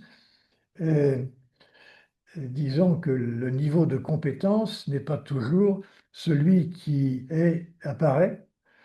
Il y a beaucoup, disons, de néophytes dans l'interprétation, l'analyse de ce qui se passe. Maintenant, nous en arrivons à certaines réhabilitations. Alors, une première habilitation, ce serait quand même l'Union européenne. Parce que vu par François, l'Union européenne, c'est une grand-mère fatiguée qui fait plus d'enfants, hein. C'est ce qu'il a été dit à Strasbourg quand même en 2013 ou 2014. Euh, L'Europe n'est plus féconde, c'est vrai. Euh, ou bien l'Europe, c'est un grand marché dominé par le consumérisme, prospère, voire repu, et c'est le symbole du déclin inexorable des forces de l'esprit et de la foi sur notre continent. La sécularisation se généralise. C'est pas faux, mais franchement, l'Europe, c'est pas simplement des consommateurs. L'Europe, dans l'histoire, c'est d'abord et avant tout la réconciliation de la France et l'Allemagne, quand même, après trois guerres en 70 ans. François semble ignorer l'histoire, et en tout cas l'histoire politique. Je pense que cette négation et cette appréciation est malvenue et mal fondée. Réhabilitation de la France. François n'a refusé de venir en France. Alors il s'est rendu à Strasbourg Force. pour parler à l'Union européenne et au Conseil de l'Europe. Il s'est rendu à Marseille pour parler des migrants et du cimetière méditerranéen, ou bien il s'est rendu en Corse, mais c'est pour célébrer la piété populaire. Vous savez, c'est la piété du cœur qui court-circuite le cerveau, hein. Bon, caricature, mais à peine.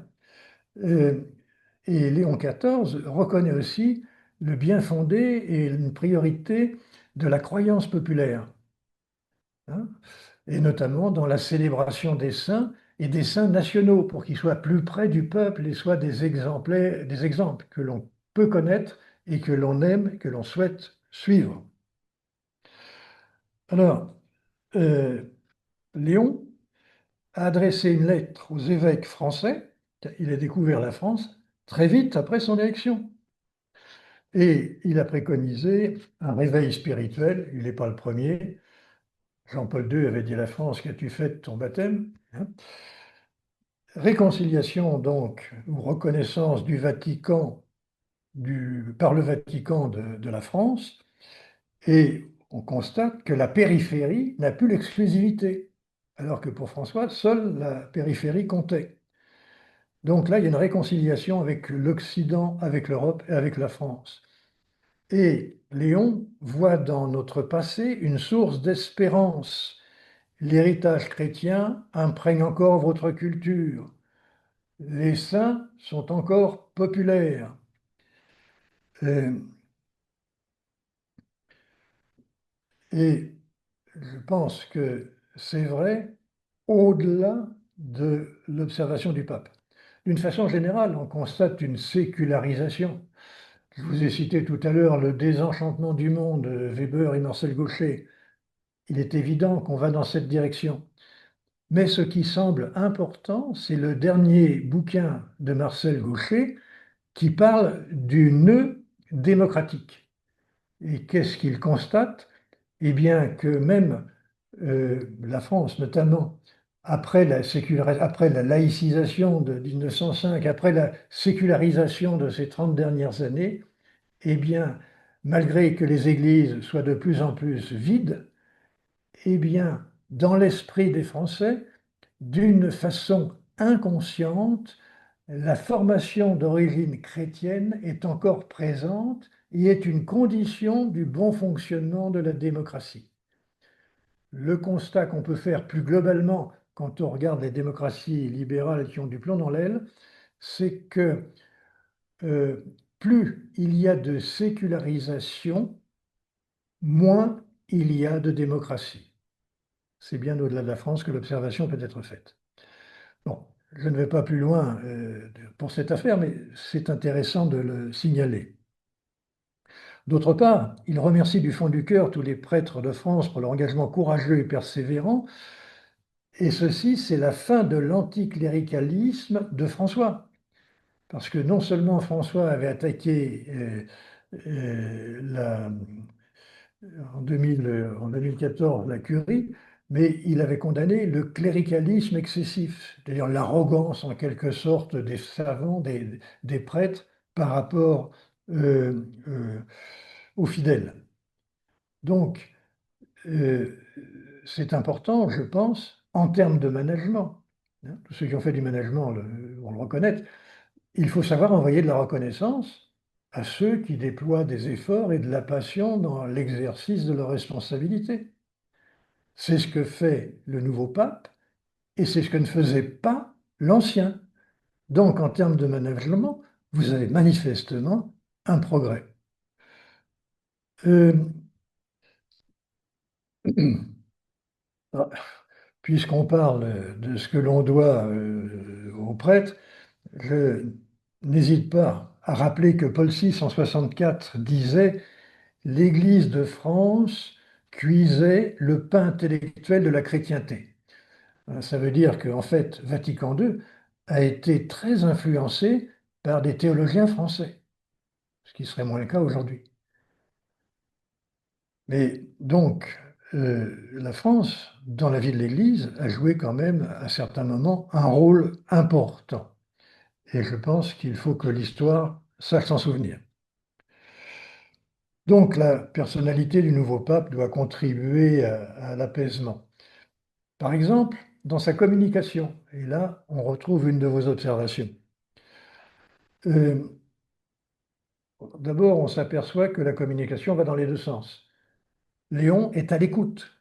Il sait écouter davantage que François. Et il l'a prouvé en demandant, par exemple, leurs conseils aux cardinaux.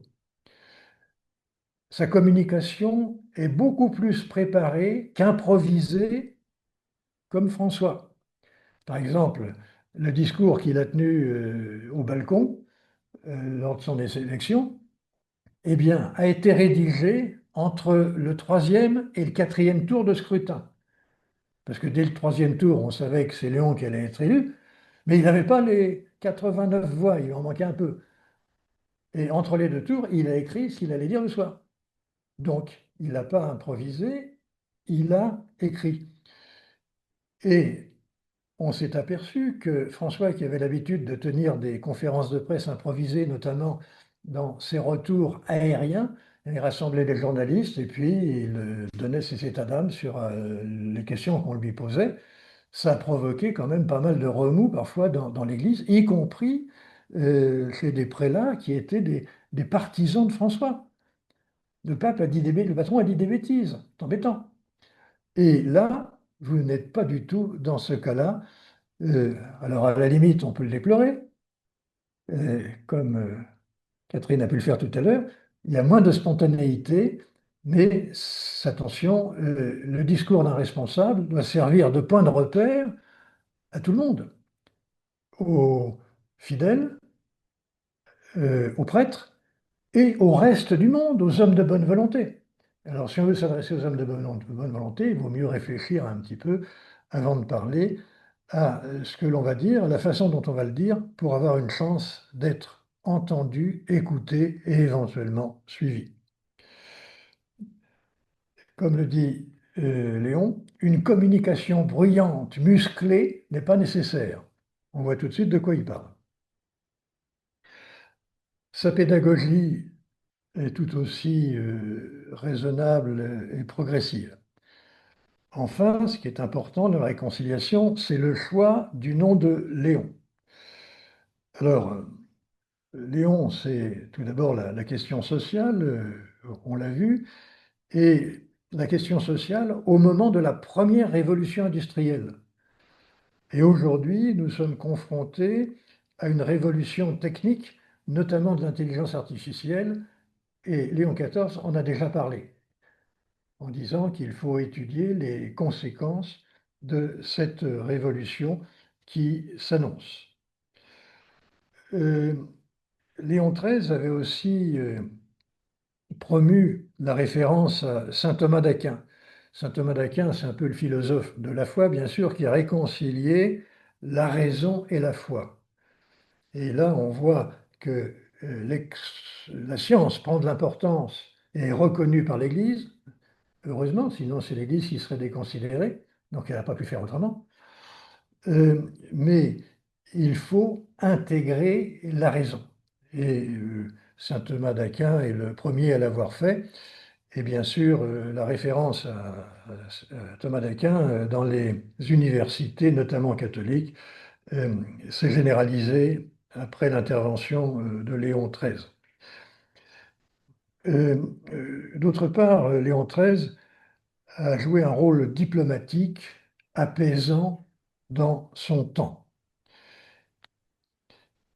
Il a su aussi discerner euh, les évolutions politiques et notamment c'est lui qui a contribué à réconcilier l'Église et la République française. Parce que le début de la République est entre les mains des royalistes, hein. Et le président de la République, MacMahon, était là pour tenir au chaud le siège royal en attendant le retour de la royauté. Mais le comte de Chambord s'est comporté tellement stupidement en refusant le drapeau tricolore qu'on a dû renoncer à la royauté. Euh, et après, les républicains sont arrivés. La République des Jules, hein.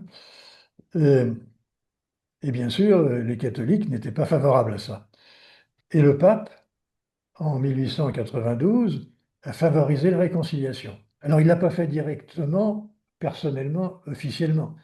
Il a chargé le cardinal de la Vigerie, qui était à Alger, lors d'un toast prononcé à l'occasion de la réception des responsables de la marine française, eh bien, de reconnaître la République. Et il a dit, je le fais sans risque d'être démenti. Ça voulait dire, pour ceux qui voulaient comprendre, que les ordres venaient de Rome. Et à la fin, il a abordé l'amiral, qui n'avait pas applaudi au toast, en lui disant, vous auriez reçu l'ordre de faire ce qui vous déplaît, qu'auriez-vous fait? Et l'amiral a dit, en tant qu'amiral, j'ai réobéi. Et la Vigerie a répondu, en tant que cardinal, c'est ce que je viens de faire. Autrement dit, le cardinal n'était pas républicain, mais il l'avait fait parce que le pape lui avait demandé. Les cultures des différents pays peuvent s'adapter relativement facilement à à la modernité, à l'évolution de la science, à l'évolution des idées. Bon, pas un problème, mais quand on détient un dogme fixe, c'est très difficile. Alors, c'est difficile pour l'Église catholique. Ceci étant, l'Église catholique a quand même une capacité d'interprétation des textes fondateurs qui lui ont permis cette adaptation. Et là, je fais référence à l'islam, on verra ça prochainement. L'islam n'a pas cette capacité d'adaptation. Et ça pose des problèmes parce que le dogme diverge de plus en plus de l'évolution des sociétés. Ceci étant, euh, l'Église catholique a aussi ses dogmes, mais l'adaptation est quand même difficile. Alors, la paix dans le monde. Bien, euh, Léon XIV confirme l'élan œcuménique. C'était la question de tout à l'heure, posée par Catherine.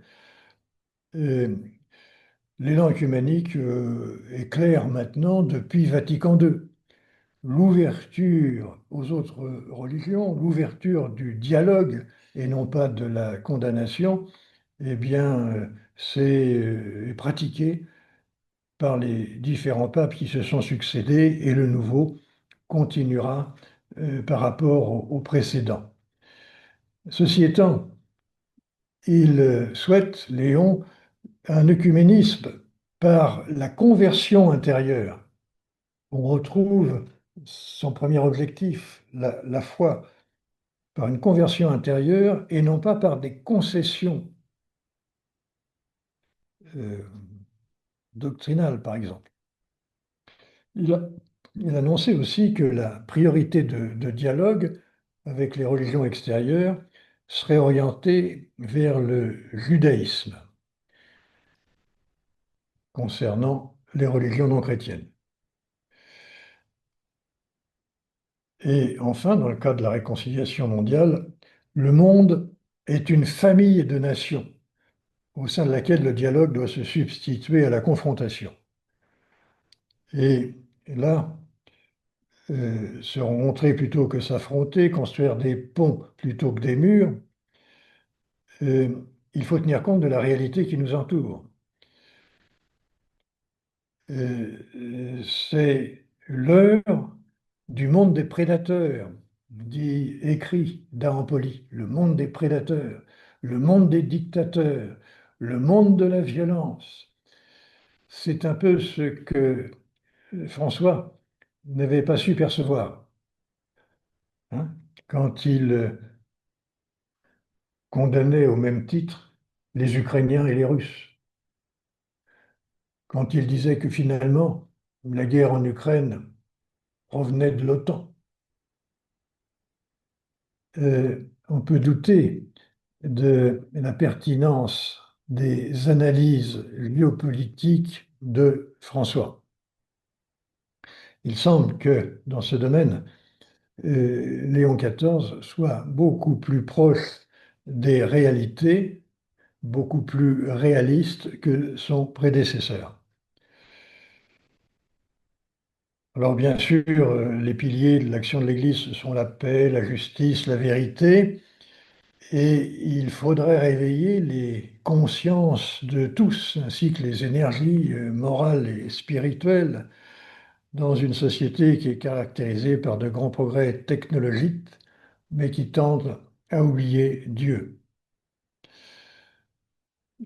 Euh, Soyons clairs, la proclamation de l'Église n'aura guère d'influence sur les conflits en cours, mais il est quand même nécessaire qu'un idéal de paix, de concorde, d'amour soit diffusé au maximum de monde, au maximum d'hommes, pour stimuler leur conscience.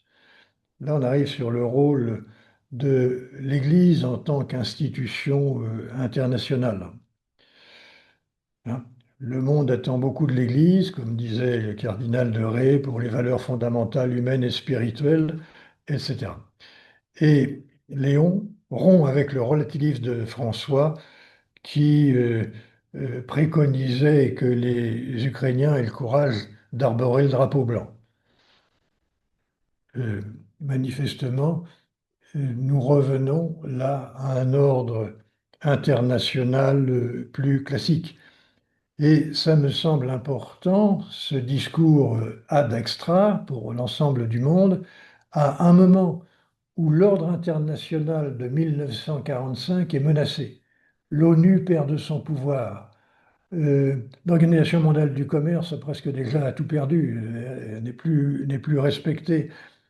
Euh, la Banque mondiale, maintenant, va subir la concurrence d'une autre banque, euh, disons, créée par la Chine et le Sud global. Vous voyez, tout ça est menacé et le fait qu'une institution euh, soit stable et préconise une entente internationale est quelque chose qui est important dans l'actualité.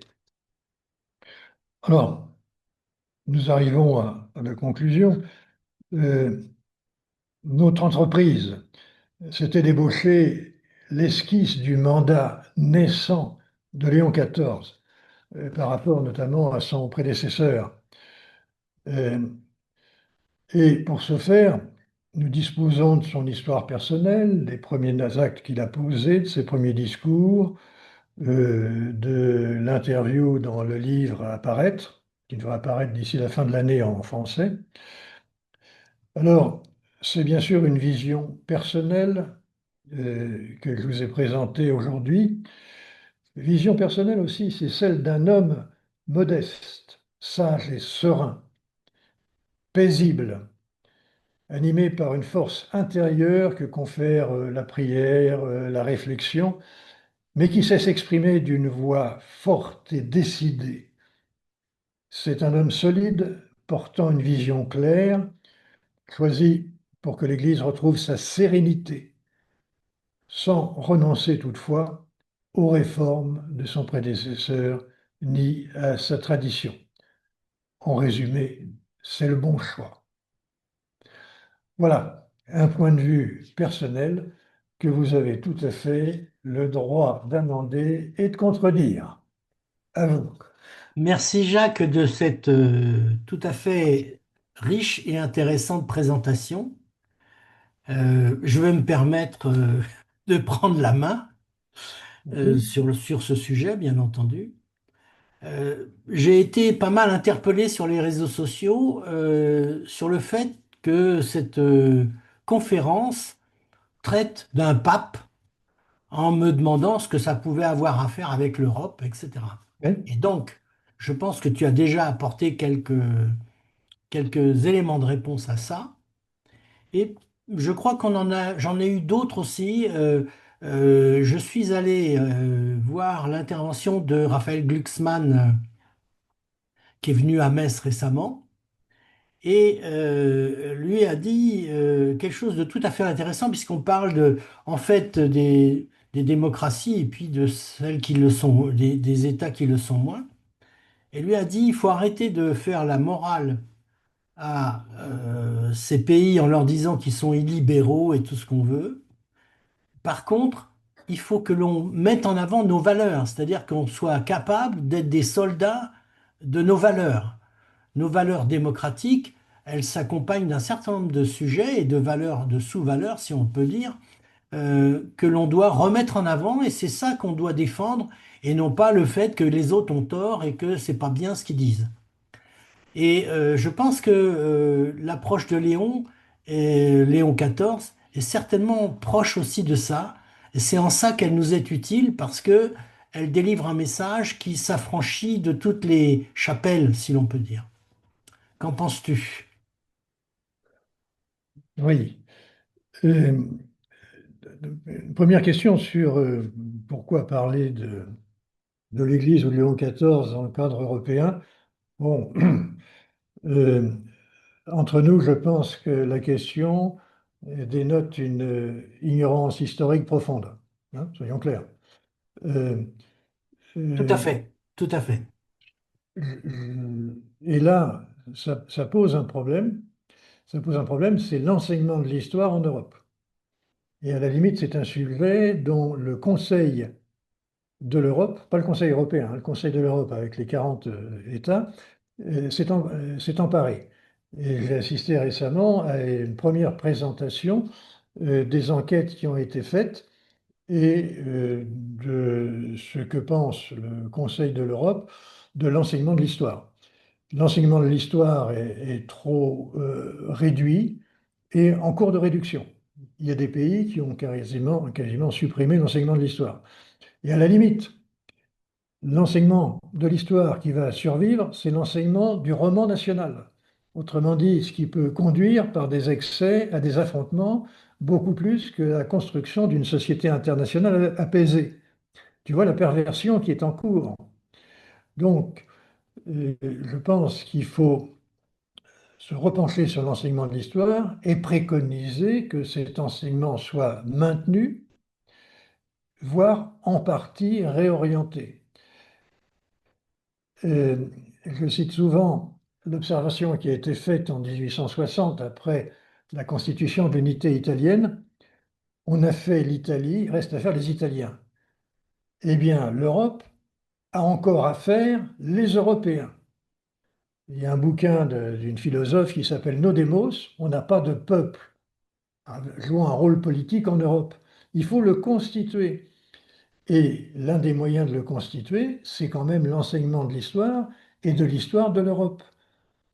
Et si on arrive à l'histoire de l'Europe, ce n'est pas l'histoire seulement de la construction européenne depuis 1950. C'est aussi les millénaires qui ont précédé, parce que nous sommes les héritiers d'une civilisation. Et quand j'ai cité Marcel Gauchet, c'est bien ce qu'il est en train de dire, c'est que la civilisation reste présente dans le subconscient des gens qui ignorent la façon dont ils sont conditionnés. Mais ils le sont quand même. Donc, la prise de conscience est nécessaire d'une part, et d'autre part, l'histoire est un tremplin de l'avenir, il faut s'appuyer là-dessus pour construire ce que l'on veut devenir. Et là, on retrouve un sujet qui a été traité dans le mouvement européen, l'Europe que nous voulons. L'Europe que nous voulons dépend de l'Europe que nous sommes, à condition d'être capable d'analyser ce que nous sommes. Voilà. Bon, je ne vais pas plus loin, enfin, si vous relancez, on peut parler de ça, c'est le premier thème. Euh, le deuxième rejoint en quelque sorte l'arrogance occidentale. L'arrogance occidentale, c'est effectivement le fait, résulte de la domination pluriséculaire que nous avons exercée. Hein. Euh, mais c'est au moment où cette domination est contestée, où les revanchards veulent prendre leur revanche sur les colonisateurs que nous étions, c'est-à-dire ceux qui prétendaient avoir raison et vouloir imposer leurs idées et leur mode de gouvernement de par le monde, c'est au moment de la remise en question qu'il faut s'interroger sur notre légitimité. Et la question que tu poses, c'est exactement celle-ci, c'est celle de la légitimité. Et puis après, euh, deuxième condamnation, il ne faut pas exporter le changement de direction par la force. On a voulu établir la démocratie au Moyen-Orient, hein, président américain, hein, et bien, résultat des courses, c'est pas la démocratie qu'on a établie au Moyen-Orient, c'est le terrorisme. C'est des États qui ne sont pas des États-nations. On a cru qu'il l'était parce qu'il y avait la Syrie, il y avait le Liban, etc. Mais en fait, Nasser l'avait dit, il y a une Oumma, une population globale qui ne reconnaît pas les nations imposées par des tiers qui ne connaissent pas les ethnies, les religions locales. Et même dans certains cas, en Serbie, au Liban, on a des États multiethniques, multiculturels, qui sont très difficiles à piloter. Donc, vouloir exporter la démocratie par la force, par l'arrogance, est une erreur. Je suis tout à fait d'accord. Euh, Ceci étant, quand nous construisons l'Europe, l'Union européenne, il faut savoir ce qu'on met en commun. Moi, je suis partisan des cercles concentriques, mais lorsque on est dans un cercle où nous avons décidé de mettre en commun nos institutions, ben, il ne faut plus accepter les exceptions ou les dérobades. Si on est dans le domaine, disons, conservé, où les États-nations conservent leur souveraineté, aucun problème, ça fait partie des contrats signés. Mais si on fait partie, si on est dans les domaines qui sont délégués, ou bien où réside non plus l'unanimité, mais la majorité, ben, il faut quand même que les accords s'appliquent. Alors, ceci étant, il ne faut pas aller trop loin. On n'a pas fait l'Europe pour unifier les modalités de divorce ou pour les pratiques homosexuelles. Non, là, chaque État doit pouvoir choisir. Hein. Et c'est là qu'il faut faire attention. Il faut savoir respecter les souverainetés dans les domaines qui sont les domaines où la souveraineté est conservée, mais il faut savoir faire respecter le droit commun dans les domaines où c'est le cas. Euh, voilà. Euh, Ceci étant, nous sommes confrontés à un problème géopolitique d'interpellation revanchard. La revanche est presque partout, en Chine, hein, contre les guerres de l'opium, le Sud global. euh, L'esprit de revanche est trop excessivement répandu. Alors là aussi, il faut faire attention. Il ne faut pas qu'on soit arrogant, mais il ne faut pas non plus qu'on soit repentant, comme certains présidents de la République. Les faibles ne sont respectés par personne. Si vous vous humiliez, ne soyez pas surpris de l'être encore davantage par ceux qui ne vous aiment pas et qui ont des revanches à prendre. Hein. N'oublions pas ça. Voilà. Je m'arrête là, mais euh, quand même quelques points assez précis et vigoureux. Alors, à vous de- Quelqu'un souhaite-t-il prendre la parole également?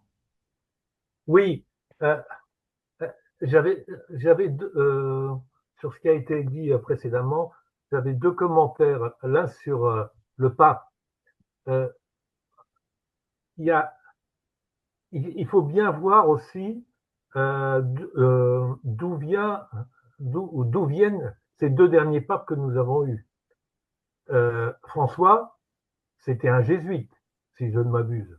Et Oui, donc, la démarche synodiale qu'il avait correspondait tout à fait à sa formation et à son expérience, euh, j'allais dire, dans la fonction, euh, dans l'Église.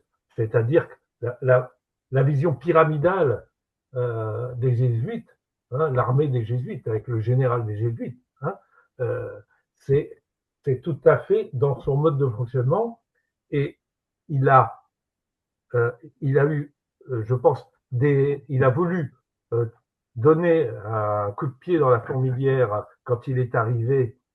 Euh, il a voulu changer beaucoup de choses, mais il l'a changé de façon autoritaire et brutale. Et j'allais dire que avec le temps et l'âge, malheureusement, c'est des choses qui ne s'améliorent pas. Euh, quand vous ne partagez plus la, de votre, le pouvoir, d'une façon générale, eh bien, vous n'avez plus aucun recul et plus personne n'ose. Euh, ça va dans toutes les organisations. Quand vous voyez quelqu'un qui est au pouvoir pendant trop longtemps et qui ne partage pas le pouvoir, dans quelque organisation que ce soit politique, économique ou commerciale, au bout d'un moment, ça dérape. Euh, la deuxième réflexion, ça concernait l'histoire. Moi, j'avoue que c'est quelque chose. J'adore l'histoire et je, je considère qu'au niveau de l'Europe, on n'a pas fait le boulot. Moi, j'ai suivi la vision de l'histoire telle qu'on me l'a apprise, mais quand on parlait de la balkanisation euh, à l'adolescence, j'étais infoutu d'expliquer Sarajevo. Je ne comprenais pas. Je ne voyais pas ce qui se passait. L'Italie, quand on parlait de l'Italie, bon, je savais que Charles VIII, Louis XII, François Ier avaient été faire des virées en Italie, mais je, je, je comprenais pas exactement euh, ce qu'était l'Italie, enfin ce que n'était pas l'Italie à l'époque d'ailleurs. Euh, Même chose quand on parle de l'Allemagne actuellement. Euh, L'Empire austro-hongrois, la Prusse, l'Allemagne. Qu'est-ce que c'est que l'Allemagne? Pourquoi une fédération? L'Allemagne, bon, l'Allemagne, ça n'a pas 100 ans. Euh, euh, donc, je pense qu'au niveau, au niveau de l'enseignement de l'histoire euh, européenne, enfin des pays de l'Europe, devrait être quelque chose qui devrait être privilégié en éliminant beaucoup de choses de de notre légende française, franco-française, où on pourrait réduire sérieusement euh, de, des parties napoléoniennes ou Louis XIV, qui ont rempli beaucoup de nos livres d'histoire. Euh, euh, euh, je pense que au niveau de l'histoire, on a beaucoup de choses à faire, quitte comment dire, à déraper un peu, parce que c'est il y a l'Europe, il y a l'Europe aussi, mais il y a le comment dire, le, la zone méditerranéenne. on pourrait aller sur l'Europe, sur la partie méditerranéenne. Quand j'entends que les Français ont colonisé, le Maghreb, bon, bon, les musulmans l'ont colonisé aussi. Hein. Si on remonte dans le temps, euh, on peut refaire l'histoire, mais faut arrêter de, de mettre tout ça et de donner une vision. Alors, vous me direz, l'histoire, euh, le danger de l'histoire, c'est que c'est comment c'est enseigné. Et si vous avez des enseignants qui sont, comment dire, euh, oui, j'allais dire partiaux, ou qui ont une vision politique des choses, euh, ça peut être euh, ça peut être pire que mieux. Hein. Je me rappelle avoir eu des professeurs d'histoire qui avaient leur carte au Parti communiste. Bon, c'est certain que la vision de l'histoire qu'on a eue pendant les années où ces personnes-là nous ont enseigné, elle était très polarisée. Hein, Oui. c'est clair. Donc, c'est toute la difficulté d'avoir une vision et une formation historique, mais je pense il y aurait quand même beaucoup de choses à faire dans ce domaine. Merci Pierre. D'accord. Quelques réactions rapides. Euh, En ce qui concerne François, il ne faut pas sous-estimer le rôle qu'il a joué. Et j'ai commencé par rappeler les difficultés de Benoît XVI. Eh bien, François y a fait face, avec vigueur, avec violence, avec excès, mais il a traité un certain nombre de problèmes ou tracé les voies des solutions possibles. Et ce comportement en rupture avec les comportements de ses prédécesseurs était quand même éminemment souhaitable pour redonner de la liberté à son successeur.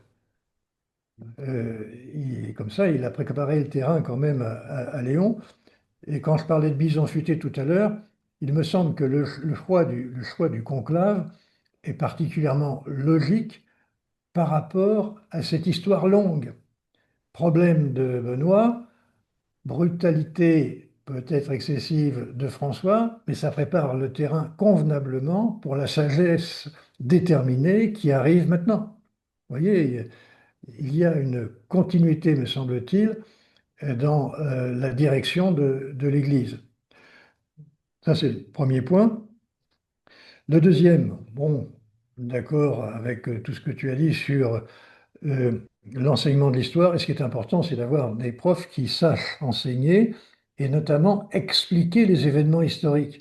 Et pour les expliquer, eh bien, il faut remonter aux causes et évoquer les conséquences. Il faut montrer les liens qui existent. Et là, ça suppose d'être un bon historien et d'avoir une grande capacité d'analyse. Bien sûr, ça exclut tous les militantismes dont tu parlais et que j'ai eu la chance de ne pas trop en rencontrer, mais mes enfants en ont rencontré davantage. Donc, il semblerait que l'objectivité s'atténue un peu au fil du temps. Dans la façon d'enseigner, euh, attention, l'enseignement de l'histoire de France, c'est l'enseignement en quelque sorte du roman national. Alors, il faut éviter qu'il y ait trop de romans, mais l'avantage du roman national, c'est qu'on a tous les mêmes références, les mêmes dates, les mêmes événements, les mêmes interprétations, et c'est ce qui crée des relations entre les Français les uns avec les autres. Et j'aurais tendance à dire qu'au niveau européen, il faut créer un roman européen. Sinon, on peut apporter des quantités d'événements, mais si on déverse sur les têtes différentes des événements différents, on ne crée pas de lien. La France, les historiens du début du XXe siècle ont su les créer. Et regardez ce que fait Poutine. il est au courant, il a su créer un roman russe en réconciliant Staline avec Nicolas II. Il faut quand même oser le faire. Mais il a osé, il a réussi. On a brûlé des églises pendant 40 ans et maintenant, c'est Cyril, son complice de Saint-Pétersbourg, qui va bénir les armes des Russes avant de taper sur les Ukrainiens. Bon, vous voyez que le roman national, ça sert dans la plupart des pays, y compris Xi Jinping qui a ressuscité Confucius, puis on trouvait que dans les romans de OSS 117, hein, maintenant Confucius revient à un niveau vaticanesque, si j'ose dire, en Chine. Il est évident qu'il faut faire ça. Simplement, le problème, c'est évident pour nous, mais ça ne l'est pas encore pour la Commission européenne, ça ne l'est pas encore pour le Conseil européen. Et c'est là qu'on peut nourrir des attentes à l'égard du Conseil de l'Union européenne, en espérant que les travaux qui sont en cours vont inspirer les politiques qui ont du mal à prêter l'oreille aux conseillers pertinents qu'ils ont autour d'eux. On est tout à fait en phase, on est bien d'accord, il faut construire. Alors, ce- ces Européens, il nous faut aussi un espace public européen, il faut des radios européennes, des télés européennes. Il faudrait peut-être aussi des partis politiques européens, parce que quand vous votez pour une étiquette politique, vous êtes à peu près sûr de ne pas la retrouver à Bruxelles. Hein? Qui a voté pour le PPE? Ben, personne, parce que le PPE, il n'était pas sur les affiches. Donc, on a quand même beaucoup de chemin à faire. Le problème, c'est qu'il me semble qu'on n'en prend pas le chemin. C'est ça la difficulté. Merci Jacques pour ces explications lumineuses. Bon, allez, au revoir à tous. Bonne soirée à Merci. tous et à notre prochain événement. D'accord, au revoir.